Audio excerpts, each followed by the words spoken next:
శ్రీమాత్రే నమః. అందరికీ నమస్కారం. బ్రహ్మదేవుడు మధుకైటబల బారి నుంచి తప్పించుకోవటానికి వెంటనే వైకుంఠాన్ని చేరుకున్నారు.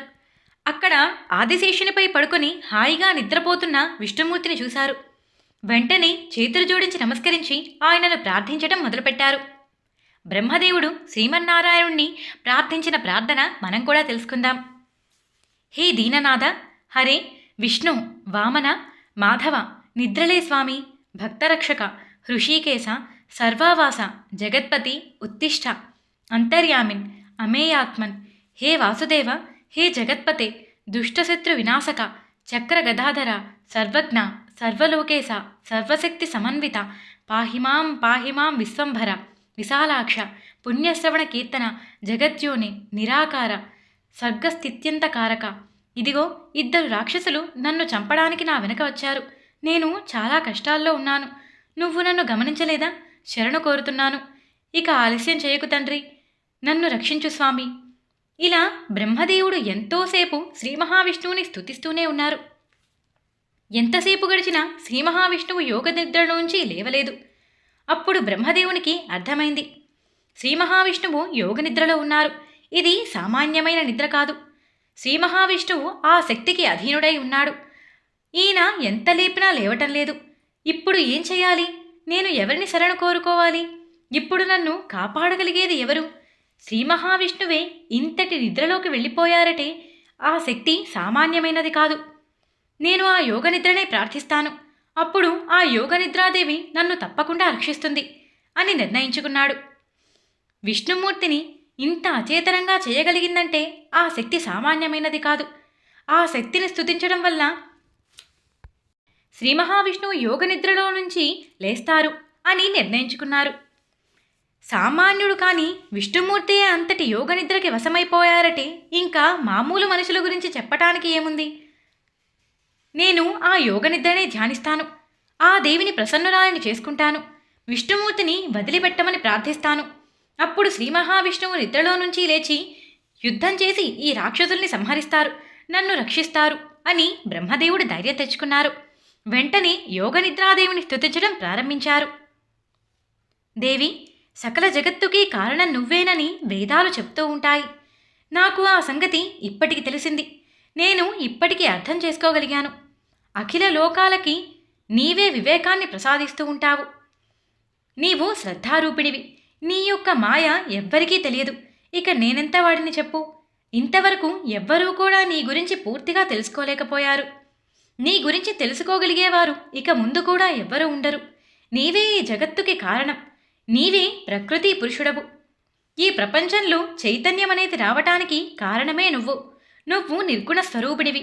ఎన్నెన్నో రూపాలని ధరించి నీ భక్తులని కాపాడుతూ ఉంటావు. అంతేకాకుండా దుష్ట శిక్షణ కూడా చేస్తూ ఉంటావు. నీ పనులు, నీ విధానాలు ఎవ్వరికీ అర్థం కావు తల్లి. నీకు నామాన్ని రూపాన్ని సృష్టించి మునులందరూ కూడా అన్ని లోకాల్లో నిన్ను సంధ్యాదేవిగా ధ్యానిస్తూ ఉంటారు. నువ్వు బుద్ధి స్వరూపానివి. సంపదవు నువ్వే. కీర్తి, మతి, ధృతి, శ్రద్ధ అన్నీ కూడా నీ రూపాలే. నారాయణుడు అంతటి వాడే ఇలా నిద్రావస్థలో ఉన్నారటే ఇంకా వేరే వారి గురించి చెప్పేది ఏముంది? ఇక నీ మాయ గురించి చెప్పడానికి వేరే ప్రమాణం కావాలా? వేదాన్ని చదివిన వారే కాదు, వేదాలు కూడా పూర్తిగా నీ గురించి అర్థం చేసుకోలేకపోయాయి. అంతటి సనాతనివి నీవు. ఇక నేనెంత వాడని? యజ్ఞయాగాదులు చేసేవారు కూడా స్వాహ అనే నీ శబ్దాన్ని పలకకపోతే దేవతలు ఆ యజ్ఞభాగాన్ని తీసుకోలేరు. అలా దేవతలందరికీ కూడా భుక్తిని ప్రసాదిస్తూ ఉంటావు.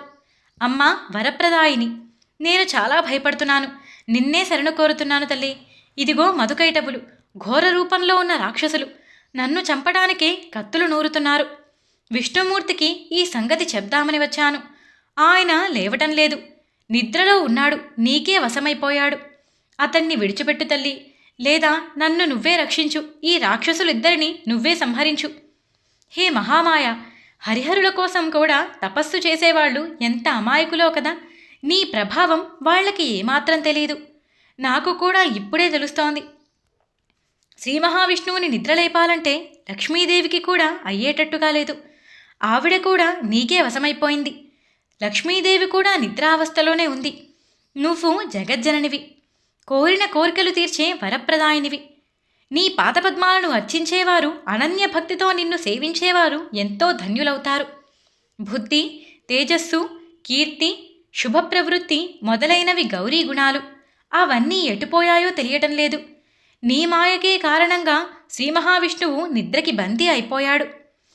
సకల జగత్తుకి కూడా నీవే ఆదిశక్తివి. ఇదంతా నీ ఇష్టప్రకారంగా చేస్తూ ఉంటావు. నువ్వే మాయలోకి తోసేస్తావు. నీవే ఆటలాడుతూ ఉంటావు. నీవే నిర్మిస్తావు. నీవే పాలిస్తావు. అలాగే నీవే సంహరిస్తావు. యుగం మొదలైనప్పుడు మొట్టమొదటిగా శ్రీ మహావిష్ణువుని నువ్వే సృష్టించావు. ఆయనను పరిపాలనాశక్తిని ప్రసాదించావు. ఇప్పుడేమో ఇలా నిద్రలో బందీని చేశావు. నువ్వు పూర్తిగా స్వతంత్రురాలివి తల్లి. నీకు ఎప్పుడు ఏది ఎలా చేయాలనిపిస్తే అలా చేస్తూ ఉంటావు. నన్ను సృష్టించావు. నాకు సృష్టిని చేసే శక్తిని ప్రసాదించావు.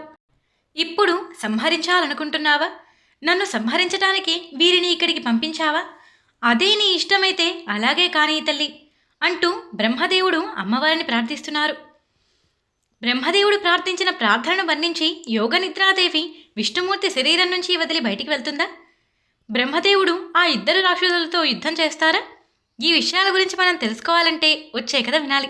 ఈ పార్ట్ ఇక్కడితో సంపూర్ణమైనదండి. నేను చెప్పిన తీరు మీకు నచ్చినట్టయితే వీడియోకి ఒక లైక్ చేయండి. మన ఛానల్ని చుట్టం ఫస్ట్ టైం అయితే సబ్స్క్రైబ్ చేసుకోండి. మరిన్ని అమ్మవారి కథలు తెలుసుకోవాలంటే పక్కన ఉన్న బెల్ సింబల్ని ఆన్ చేసుకోండి.